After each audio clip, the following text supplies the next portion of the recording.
اللہ تعالیٰ اس کیفیت سے بچائے رکھے ہم سب کو, ہمارے متعلقین کو, جو اللہ کو مانتا ہی نہیں کس کو پکارتا ہوگا وہ.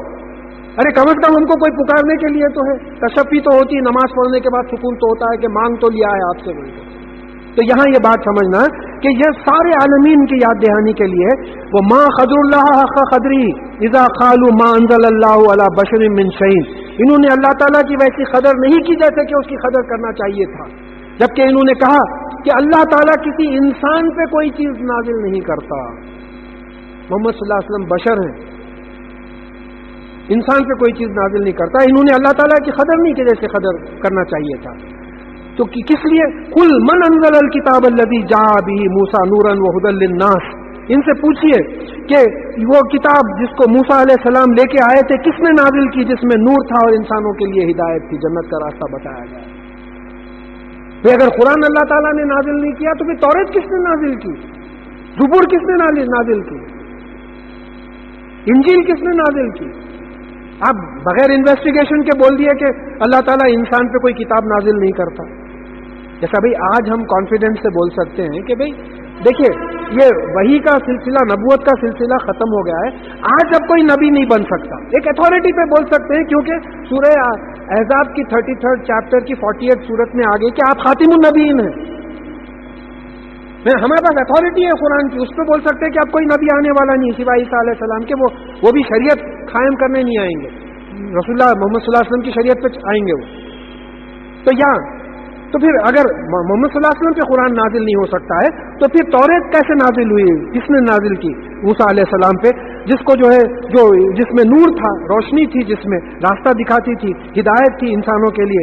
تجعلونہ خراطیسا, اور ان کو تم نے اوراق بنا رکھے ہیں, ایسا لکھ کے کتاب بنا لی ہے تم نے.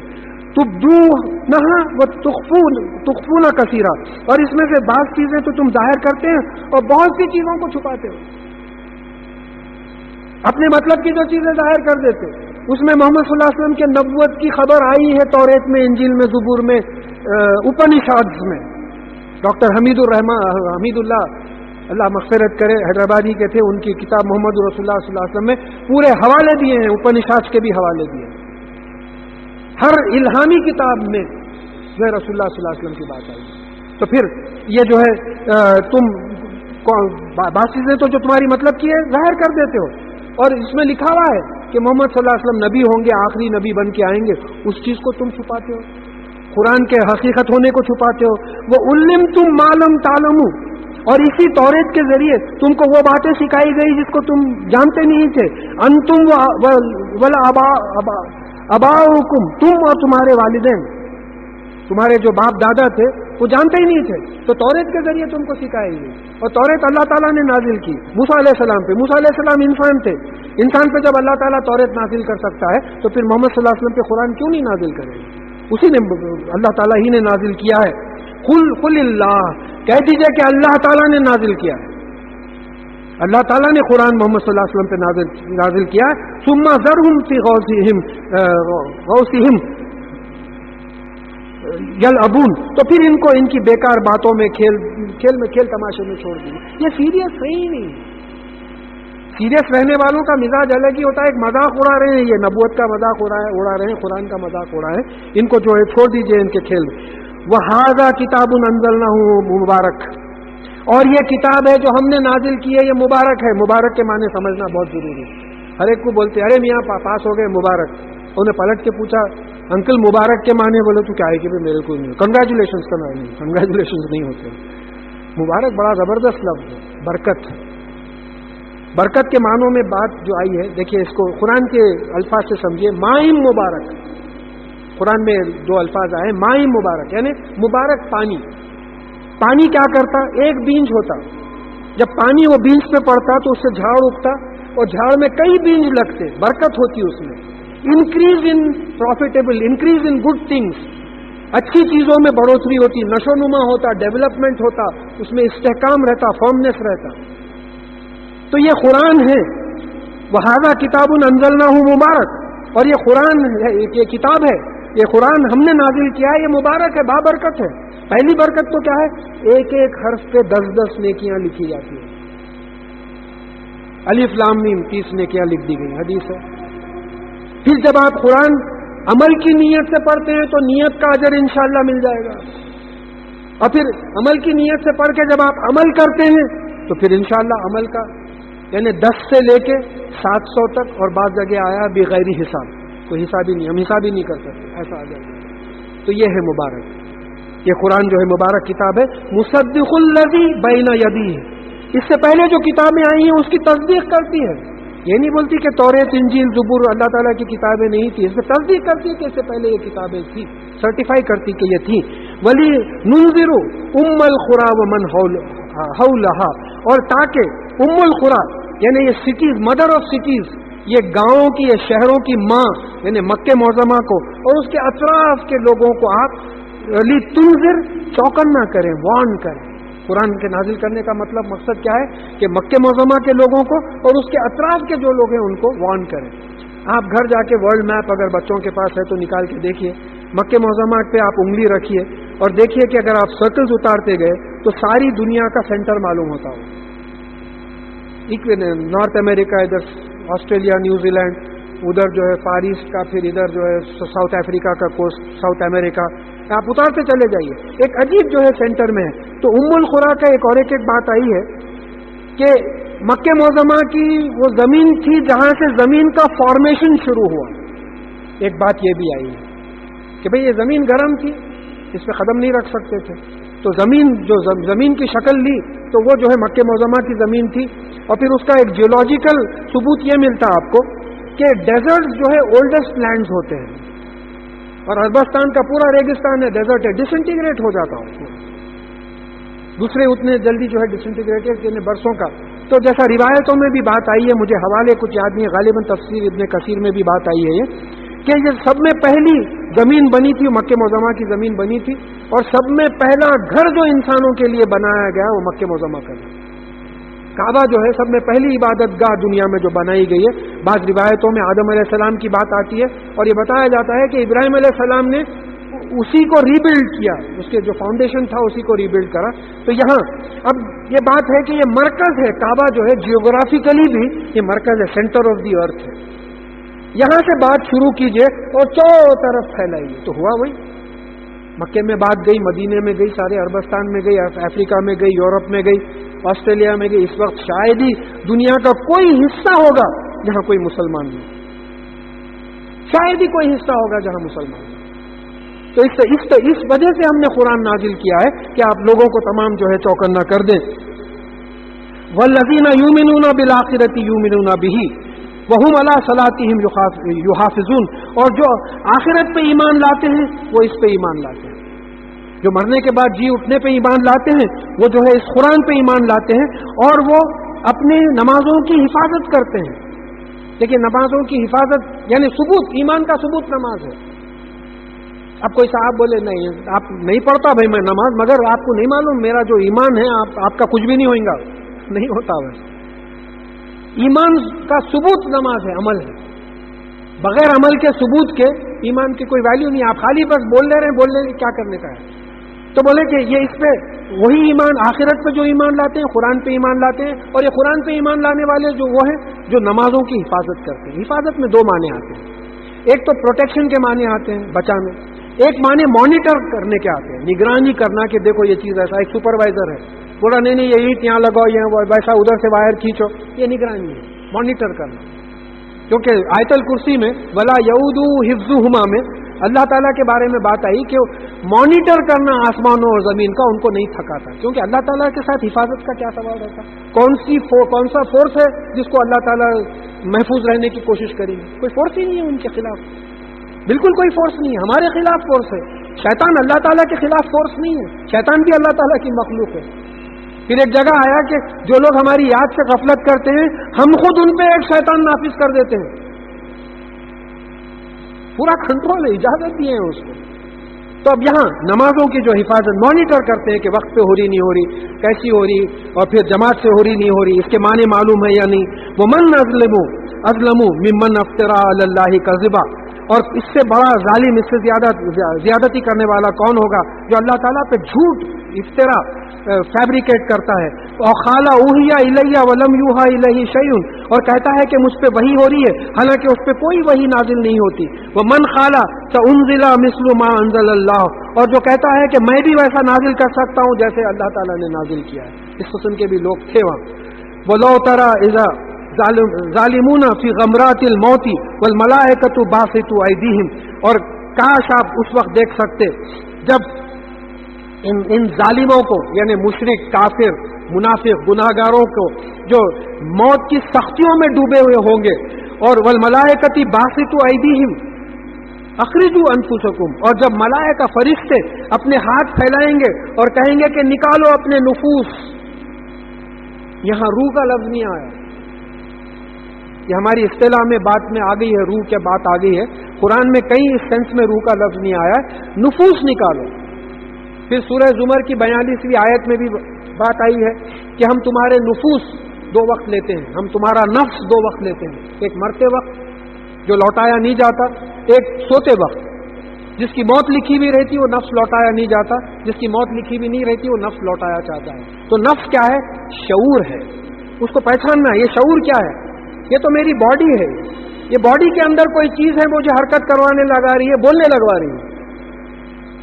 بھئی کوئی کسی صاحب کا انتقال ہو جاتا تو ان کے دوست گھر پہ آتے, سب سمجھیے کہ ان کا نام عبداللہ ہو, تب کوئی صاحب آ کے بولے, بھئی اب آ کے پوچھتے عبداللہ صاحب آ گئے کیا, ہاسپٹل میں انتقال ہوا. عبداللہ صاحب کہاں سے آئیں گے, وہ تو چلے گئے. عبداللہ صاحب کی باڈی, تو وہ آ کے یہ پوچھیں گے کیا ہے بھئی باڈی آ گئی کیا ہاسپٹل سے. کوئی ان کا نام لے کے نہیں پوچھے گا کہ وہ آئے یا نہیں ہے, کیونکہ ان کو معلوم ہے کہ انہوں ہے ہی نہیں. اور خبر میں بھی جو دفن ہے یہ جو باڈی ہے. تو یہاں یہ بات رہنا ہے کہ نفوس, جب نفس جیسا انسان سو جاتا ہے اس کو وقت کا شعور نہیں رہتا, تو اسی طریقے سے موت میں وقت کا شعور نہیں رہتا. جب اٹھیں گے تو آپس میں بولیں گے بھئی کتنی دیر رہے, آدھا گھنٹہ, 1 گھنٹہ, 1 دن, حالانکہ برسوں ہزاروں برس خبروں میں پڑے ہوئے رہے. تو اب ان لوگوں کو, اب دیکھیں یہاں بڑی خاص بات آ رہی ہے, بعض وقت بڑا شارٹ معلوم ہوتا کہ یہ جب ظالموں کی روح قبض کرنے, نفس لینے کے لیے فرشتے آئیں گے تو ہاتھ پھیلائیں گے, کہیں گے کہ اپنے نفوس نکالو, سول جس کو بول رہے ہیں آپ, جو شعور ہے یہ نکالو, باشعور جو حرکت کر رہا ہے یہ نکالو. الیوم تجزون عذاب الہون, آج کے دن بما کنتم تقولون علی اللہ غیر الحق وکنتم عن آیاتہ تستکبرون, آج کے دن تم کو یعنی شرمندہ کرنے والا, کمزور کر دینے والا عذاب ہوگا, کیونکہ تم اللہ تعالیٰ کے بارے میں حق سے ہٹ کے بات کرتے تھے اور تم ان کی آیتوں پہ عمل کرنے کے لیے تکبر کرتے تھے. تو یہ ظالم کون ہے؟ جو اللہ تعالیٰ کے بارے میں جھوٹ بولتے تھے. ظالمین کا یہاں ڈیفینیشن آ گیا. وَلَوْ تَرَى إِذَا ظَالِمُونَ, یہاں بات آ رہی ہے کہ بما کنتم تقولون ما علی اللہ غیر الحق, یعنی اللہ کے بارے میں حق سے ہٹ کے بات کرنا. اور پھر وَكُنْتُمْ عَنْ آيَاتِهِ تَسْتَكْبِرُونَ, اور تم ان کے آیات پہ عمل کرنے کے لیے تکبر کرتے تھے. اب یہ الیوم, آج کے دن, یہ قیامت کا نہیں ہے نا الیوم, یہ تو جب روح لے رہے ہیں. میں روح اس لیے بول رہا ہوں کہ عام لوگ نفس کے بجائے روح کو ہی سمجھتے ہیں, اس لیے بول رہا ہوں میں, ورنہ جب نفس لے رہے ہیں تو اس وقت الیوم بولے تو آج کے دن, تو وہ عالم برزخ شروع ہو گیا, قیامت تو ابھی قائم نہیں ہوئی. تو عالم برزخ کے عذاب کا ثبوت مل گیا قرآن کی آیت سے. عذاب قبر کا جو ہے وہ مل گیا کہ آج کے دن تم کو شرمندگی کا, کمزوری کا عذاب جو ہے سہنا پڑے گا. اور وہ جو ایمان والے ہیں ان کی روح قبض کرنے, ان کا نفس لینے کے لیے فرشتے آتے ہیں کہ السلام علیکم, تم پہ سلامتی ہو. اور یہ فرشتے, اور ایک جگہ سورہ محمد صلی اللہ علیہ وسلم میں بات آئی ہے کہ یہ منہوں پہ مارتے ہیں, پیٹوں پہ مارتے ہیں کہ نکالو اپنی جانیں, نکالو اپنے نفوس نکالو, اور مومنین سے کہتے ہیں السلام علیکم. تو عالم برزخ کی بھی بات آ گئی ہے کہ تم اللہ کے بارے میں غیر بات کرتے تھے, حق سے ہٹ کے بات کرتے تھے. 2 لوگوں میں بحث چل گئی. اب ایک صاحب بحث ہار رہے ہیں, بولے قرآن میں ہے, کیا بولنا نہیں ہے قرآن میں, بحث جیتنے کے واسطے قرآن میں ہے بول دیا. یہ حق سے ہٹ کے بات کر رہے ہیں آپ, اپنی بات کو قرآن میں ڈال دے رہے ہیں. قرآن سے ہٹ کے دیکھیے, ہم جو قرآن اور حدیث سے ہٹ کے جو اعمال کر رہے ہیں وہ اللہ تعالیٰ پہ غیر ہے, حق نہیں ہے. اللہ تعالیٰ نے کہیں حکم نہیں دیا ہمارا, قرآن اور حدیث سے ہٹ کے جو حرکتیں کر رہے ہیں اور اس کو اسلام سمجھ رہے ہیں تو قرآن اور حدیث میں نہیں ہے. تو یہ بھی بڑا گناہ ہے. اور پھر اس کی آیتوں پہ عمل کرنے, تکبر کرنے,